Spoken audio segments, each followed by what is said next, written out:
ગઈ 8 નવેમ્બરની રોજ વડોદરા ગ્રામ્ય જિલ્લાના શિનોર પોલીસ સ્ટેશનની અંદર એક ચીટિંગ અને કાલા જાદુ બાબતની એક ફરિયાદ દાખલ થઈ હતી. એ ફરિયાદની હકીકત એ છે કે ફરિયાદી નિલેશ અગ્રવાલ દ્વારા એક ચીટિંગનો બનાવ બન્યો હતો અને એ ચીટિંગ કરવા માટે એમના પૂર્વ પાર્ટનર દક્ષેશ ઠાકર દ્વારા આ આખું કાવતરું રચવામાં આવ્યું હતું. આ ગુનાની હકીકત એવી રીતે છે કે દક્ષેશ ઠાકુર દ્વારા નિલેશ અગ્રવાલને જણાવવામાં આવે છે કે જાકીર કરીને ભાઈ છે, તેને એક બાબા મળ્યા છે, તે બાબા જાદુ વિધિ કરીને પૈસા ડબલ કરી આપે છે. એમના દ્વારા ટૂંકા સમયની અંદર 10 વીઘા જમીન લેવામાં આવી છે અને એક સ્કોર્પિયો ગાડી પણ બુક કરાવવામાં આવી છે. અને આ જો તાંત્રિક છે તે ચમત્કાર કરે છે. જાકીર દ્વારા કોન્ટેક્ટ કરાવીને ગોપીનાથ બાબાથી એમનું કોન્ટેક્ટ થાય છે અને ગોપીનાથ બાબા આ વિધિ કરવા માટે આ ફરિયાદીના ઘરે બોડેલીની અંદર આવીને આ ઘરમાં તાંત્રિક વિધિ કરાવે છે. અને એ તાંત્રિક વિધિ પેટે એ કહે છે કે એક ઔષધિથી આ પૈસા ડબલ થશે. તે ઔષધિ ઢૂંઢવાનું ખૂબ જ અઘરું હોય છે.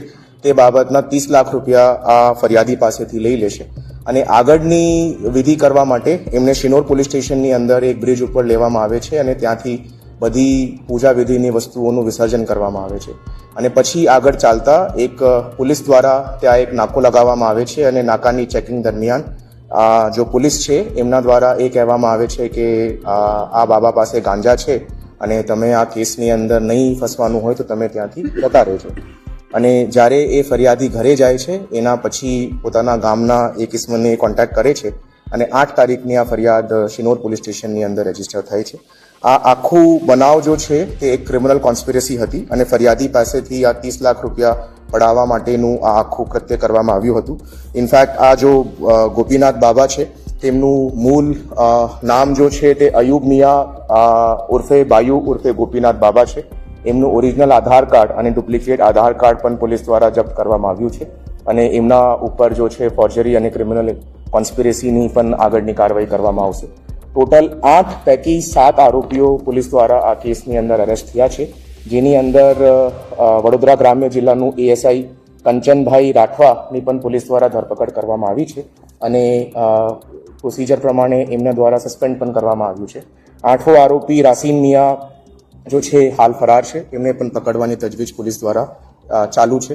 ટોટલ મુદ્દામાલમાં ગયેલ 30 લાખ રૂપિયા પૈકી તમામ 100% રિકવરી શિનોર પોલીસ દ્વારા આ કેસની અંદર કરવામાં આવી છે.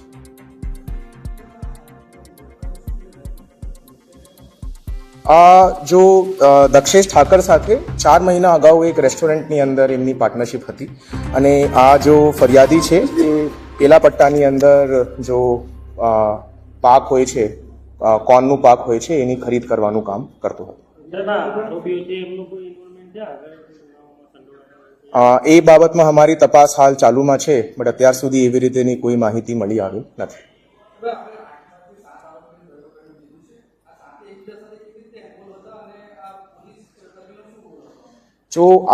જો તમામ આરોપીઓ છે એની અંદર જો એમનું પાર્ટનર છે દક્ષેશ ઠાકર, એમને દ્વારા આ જાણકારી આપવામાં આવી હતી પ્રથમ તબક્કે ફરિયાદી નિલેશ અગ્રવાલને અને એક કોન્ફિડન્સ ઊભો કરવા માટે એક જાકીર નામનો ઇસમને એમને આ ખાતરી આપી હતી કે આ પૈસા જો છે તે ડબલ થઈ જાય છે.